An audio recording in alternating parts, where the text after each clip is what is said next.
قلت لان عندي واحد خويا حتى هو كان في ديال الطيران. شي واحد في مراكش قال له ودي راه اختك تتغني، خويا ما رضاش وضربو. هذا اتفق مع خوتي الاخرين قال ما غادي نقتلوها. قالت لي امي بنتي شنقول لك الا بقيتي خوتك غادي يقتلوك راه شنو. اضطريت نهرب من الدار، خرجت من الدار. النهار اللي خرجت من الدار خرجت شنقول لك داكشي اللي لابسه وما ما عارفاش عرفاش فين نمشي. خرجت من الدار هبطت ديريكت عند هذاك مول الكاسير، قلت له هادشي اللي بغيتي ها انت خرجتي عليا.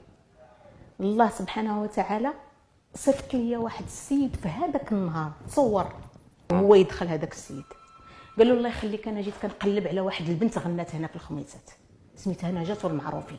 قال له السيده اللي البنت اللي كتسول عليها ها هي المهم السيد قال لي الا غديري فيا الثقه تمشي معايا وانا غنتكلف بك. قلت ليه عاهدني بلي حتى حاجه خايبه ما